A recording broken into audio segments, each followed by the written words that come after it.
It was a chilly Halloween night, the kind that crept up on you slowly, wrapping the world in a heavy blanket of fog and silence. The streets of our small town, usually bustling with kids in costume, were eerily empty. The wind carried a strange stillness, broken only by the occasional crunch of leaves beneath a wayward foot, or the distant echo of laughter too far off to feel real. I remember the first time I saw him, standing at the edge of the street, just beyond the reach of the streetlight's glow. He didn't move, not at first. Just stood there, the collar of his long coat turned up, casting deep shadows over his face. His eyes, those hollow black pits where eyes should be, seemed to devour the light. They swallowed everything. You couldn't look away. God help you if you did. My friends and I had just finished making our usual rounds, the yearly Halloween routine of scaring the neighborhood kids and snagging a few candies from porch bowls left out unattended. There were 5 of us, cracking jokes, tossing insults, trying to stave off the creeping unease that had settled over the town like an old, heavy blanket. We didn't know why we felt that way, not at first. But something about the air felt wrong that night. It was thicker, as if the very atmosphere was holding its breath. He didn't follow us, not right away. He just stood there at the corner of the street, watching. We didn't talk about it. Hell, we didn't even mention him. But we all saw him. That much I know. It wasn't until we reached the edge of town that things started to go wrong. A low murmur like the hum of distant machinery followed us. I thought I was imagining it at first, but one by one, the others began to look over their shoulders, their faces growing pale. We didn't see him right away. No, he was too clever for that. He stayed just out of sight, a shadow at the edge of your vision. And every time you turned to catch him, there was nothing there. Maybe we should head back, one of us muttered, his voice cracking, more nervous than he wanted to sound. No one argued. As we retraced our steps, the streets seemed longer, the fog thicker. The streetlights flickered as we passed, casting long, thin shadows that twisted and bent unnaturally. My pulse quickened, my breath coming in shallow gasps. The others were quiet now, their earlier bravado evaporating with every step. Then we saw her, Mrs. Cartwright, walking slowly down the middle of the street. She was one of those older women who always decorated her house to the nines for Halloween. Normally, she'd be handing out full-size candy bars and talking to every kid that came by. But tonight, something was wrong. The way she moved, it wasn't right. It was too slow, too deliberate, like her limbs were being pulled on strings by someone who didn't quite understand how people worked. "Mrs. Cartwright?" I called out. She didn't respond, just kept walking, straight toward the darkened alley between 2 houses. Something cold slithered down my spine. There was no reason for her to be heading that way. And why wasn't she looking at us? Then, out of nowhere, she stopped. Her head turned just enough to reveal her face, pale and lifeless, her eyes wide open, but completely hollow. Empty black sockets like someone had scooped out her soul stared back at us. That's when I saw him again, standing behind her, his black eyes fixed on us like he'd been waiting. His hand, pale and thin as bone, rested on her shoulder, guiding her forward into the darkness. One of my friends bolted, sprinting down the street, but he didn't make it far. There was a sudden crack, loud, wet, like a branch snapping underfoot, and his body jerked violently before collapsing in a heap, his head twisted at an impossible angle. I couldn't breathe. None of us could. The hollow man stepped forward, dragging Mrs. Cartwright into the alley. For a moment, her body seemed to resist, her legs trembling as if they might run. But it was no use. Once he had you, there was no getting free. We all knew it. We could feel it. Another friend grabbed my arm, yanking me back, his breath coming in ragged gasps. "We have to go!" he shouted, his voice hoarse with terror. But I couldn't move. I couldn't look away from those eyes. The hollow man stood at the entrance to the alley now, his head cocked slightly to the side, as if waiting for me to come to him. His gaze burned into my mind, deeper and deeper, until I could hear my heartbeat slowing, feel my legs growing weak beneath me. I was sinking, falling into those empty eyes, into that endless black void. And then, just as my vision began to blur, I felt the sharp sting of a slap across my face. I blinked, gasping for air, my body trembling as I stumbled back. The others were already running, but I couldn't hear them over the sound of my own heartbeat. When I turned back, he was gone. But the others, they never stopped running. Not until it was too late. And that's when the real nightmare began. The real nightmare began the next day, though it didn't feel like a nightmare at first. It felt like denial. We all tried to brush off what happened, to push it out of our minds like a bad dream. Mrs. Cartwright had simply wandered off. My friend, the one whose neck snapped like a dry twig, had tripped, or maybe fainted. Anything to explain away the terror that had crept into our bones. None of us talked about him, the Hollow Man, not aloud, not yet. But something gnawed at the back of my mind. Something was off. I couldn't stop thinking about those black, empty eyes, the way they seemed to draw me in, pull me closer to that void. The others, what was left of us, were no better. We didn't mention the one who died, didn't talk about him at all. We acted like it never happened, like he'd never been there. But the town knew. That was the part that didn't make sense. They didn't talk about it either, but there was a shift. People started closing their curtains earlier, locking their doors well before sunset. Trick-or-treaters disappeared from the streets. It was Halloween, and the town had fallen silent. It was him. I knew it. The next morning, I got a call from one of the others. We hadn't spoken since that night. None of us had. But there was a shaky desperation in his voice that made the hair on my arms stand on end. He's still here. I could barely hear him. His voice was so low. It cracked, like he hadn't slept since it happened. "What do you mean?" I asked, though I already knew. "I saw him," he whispered. "Last night, outside my window." My stomach dropped. I could picture it. Those hollow eyes staring through the glass, watching, waiting. I tried to look away, but I couldn't. He's everywhere. Every time I turn around, he's there, just watching. He doesn't move, doesn't speak, but he's always there. I didn't know what to say. I didn't want to believe him. I wanted to tell him he was imagining things, that the fear had gotten to him. But deep down, I felt it too. I felt him. "We have to do something," my friend continued, his voice barely more than a breath. "He's taking people. Have you noticed? More and more are gone. Just gone." I hadn't noticed, but as the words settled in, I realized he was right. The streets had been emptier every day. First, the kids stopped trick-or-treating. Then fewer cars on the road. And now even the houses felt deserted. "We need to figure out where he's taking them," I said, the words leaving my mouth before I'd fully thought it through. "There has to be a way to stop him." There was silence on the other end of the line, followed by a low, humorless chuckle. "I don't think we can stop him," my friend muttered. "But maybe we can find them, the ones he's taken." That was enough for me. That night we gathered again. What was left of us? Just 3 now. 3 out of 5. We didn't speak about the ones we'd lost, didn't say their names. Somehow, that felt like an invitation for the Hollow Man to come for us next. We started our search on the outskirts of town, near the alley where we'd last seen Mrs. Cartwright. The fog was thicker than it had been, clinging to the ground like a living thing. I pulled my coat tighter, but it did little to stop the bone-deep chill that had settled in. "I don't like this," one of us whispered, though we all felt the same. We didn't know what we were looking for. A clue? A trail. All we had were the shadows, and they felt like they were closing in around us, growing taller, darker. I kept my eyes moving, darting between every corner, every darkened doorway, half expecting to see those hollow eyes watching from the black. And then we saw it, movement in the fog. A figure, thin, tall, walking slowly toward us. "It's him," someone whispered, but no one needed to say it. We all knew. The Hollow Man stopped at the edge of the alley just like before.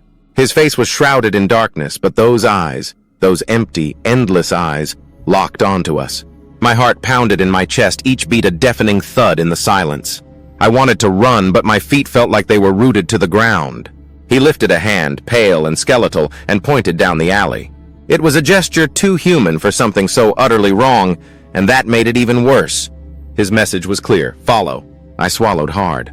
We had no choice now. If we wanted answers, if we wanted to stop whatever this was, we had to go. We followed the Hollow Man, though every instinct screamed at me to turn and run. As we moved deeper into the alley, the world seemed to warp, the fog thickening, the air growing colder. And then we saw it. There at the far end of the alley, a door. Old, wooden, rotting. I hadn't seen it before. None of us had. It was as if it had appeared out of nowhere. The Hollow Man stopped just in front of it, his hollow eyes never leaving us. He didn't speak, didn't move, just waited. One of us reached for the door handle, fingers trembling. The wood groaned as it swung open, revealing a dark, narrow staircase descending into the earth. Without a word, we stepped inside, the door creaking shut behind us. And that's when we heard it. A low, guttural whisper coming from the darkness below. Something was waiting for us. And it wasn't human. The staircase stretched into the darkness, each step groaning underfoot, as if the house itself resented our presence. The air grew colder, heavier, with a dampness that clung to the skin. I could barely see beyond the faint, flickering light of my phone, and the deeper we went, the more oppressive the silence became. There was no sound from the world above. It was as though we had stepped out of reality and into something far older and far worse.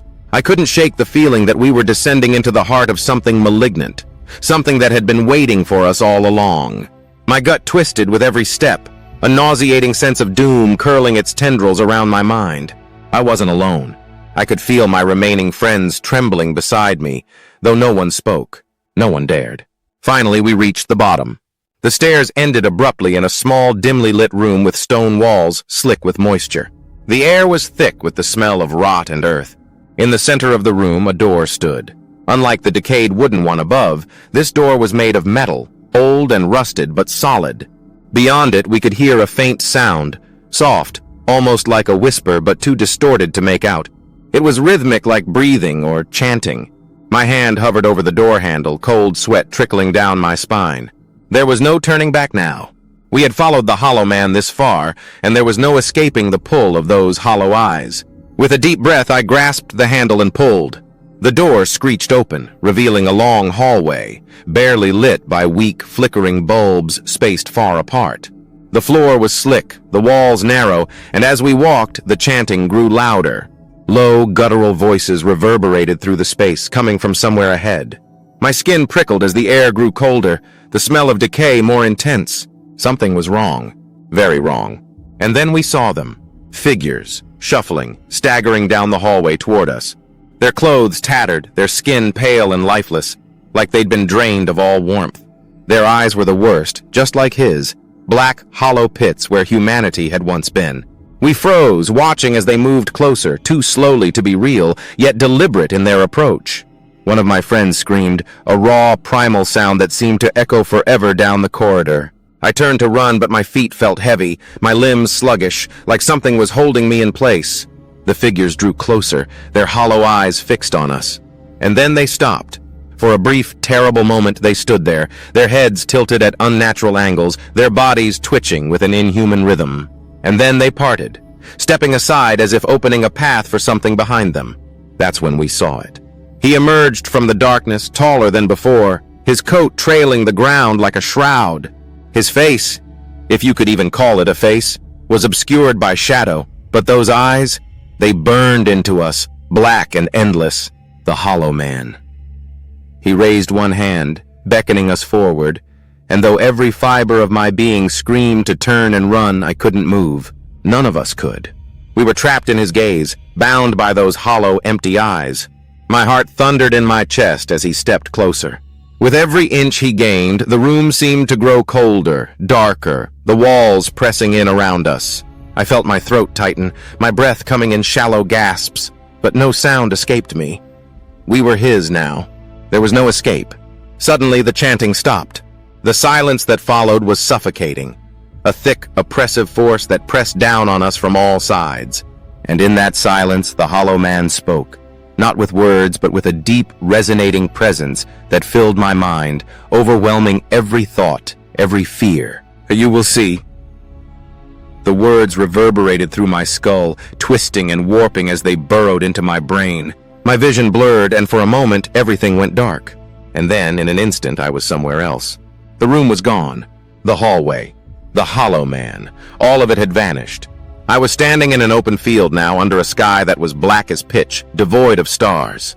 The ground beneath me was soft, like wet earth, and the air was thick with the smell of decay. But I wasn't alone.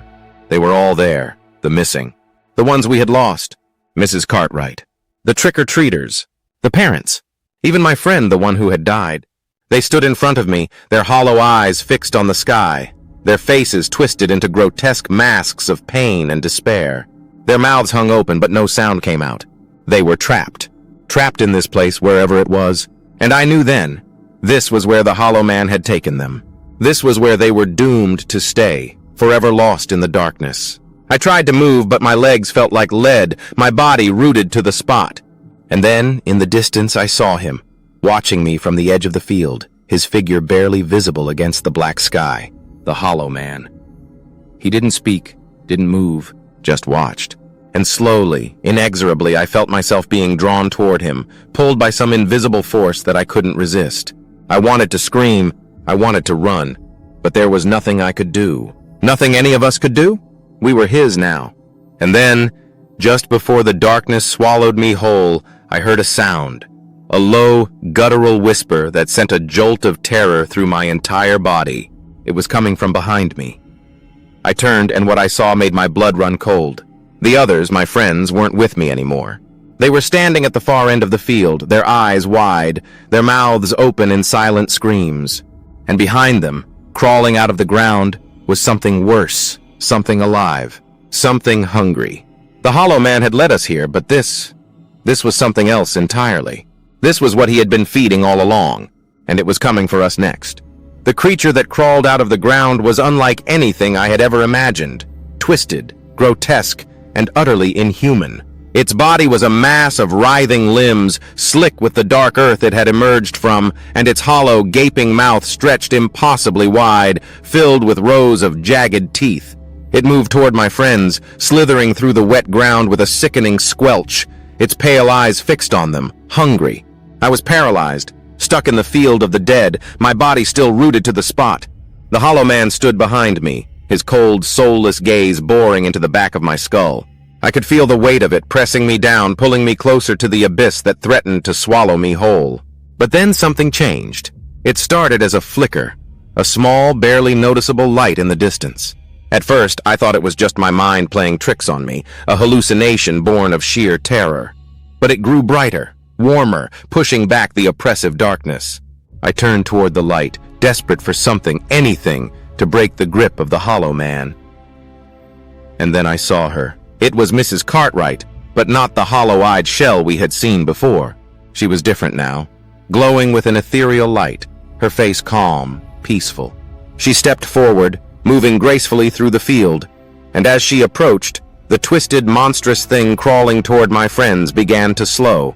It hissed, recoiling from the light, its blackened, jagged limbs retreating into the shadows. "You're stronger than you think," she said, her voice soft but firm.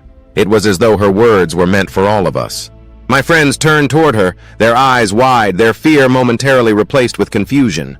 The creature, now fully in retreat, shrank back into the earth from which it had come, letting out a final, guttural snarl before vanishing into the darkness. The Hollow Man, sensing the shift, stepped forward. His hollow eyes flashed with something, anger perhaps, or desperation.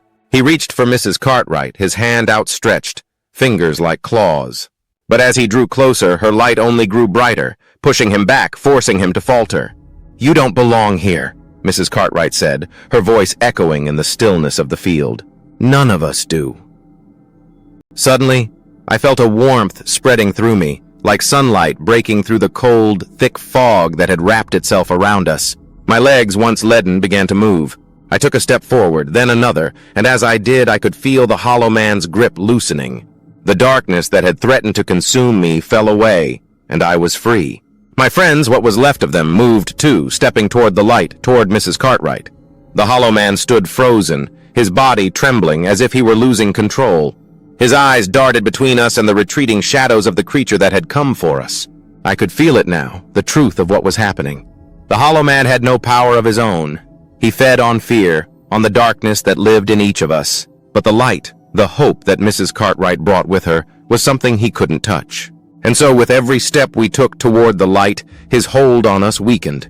"You can't take us," I whispered, my voice stronger now. "Not anymore." The Hollow Man let out a low, guttural hiss, his figure beginning to blur, to dissolve into the darkness. The field around us started to shift, the dead rising to their feet, not as hollow-eyed slaves, but as themselves, whole, alive. Mrs. Cartwright stepped toward the Hollow Man, her light radiating outward, filling the entire field. The shadows recoiled, the creature that had stalked us disappearing into the earth once more. The Hollow Man, once so terrifying, now looked small, powerless. He stumbled back, his black eyes wide with something I had never expected: fear. And then, as the light grew brighter and brighter, he was gone. The field, once bleak and desolate, began to change. The black sky above us softened, turning to a deep, serene blue. The smell of decay faded, replaced by the fresh, clean scent of earth after rain. The people who had been taken, the ones we thought were lost forever, stood among us, blinking in the sunlight that now filtered through the clouds. I looked around at my friends, all of them alive, whole, and no longer haunted by the fear that had gripped us for so long. The weight that had pressed down on my chest was gone, replaced by a lightness, a sense of peace that I hadn't felt in a long time. Mrs. Cartwright smiled at us, her face serene, as if she had always known this would be the outcome. "We were never meant to be his," she said softly. "You just had to remember that." With those final words, her form began to fade, her light dissolving into the air, leaving us standing in the warmth of the morning sun. We stood there for a long time, silent, as the realization sank in. We had made it. We were free, and the Hollow Man, the creature who had terrorized our town, was gone forever. As we walked back through the now vibrant streets, the world felt different. Lighter, as though a dark cloud had lifted, never to return. We didn't need to speak about what had happened. We all knew. We had faced the darkness, and in the end, the light had won. It always does.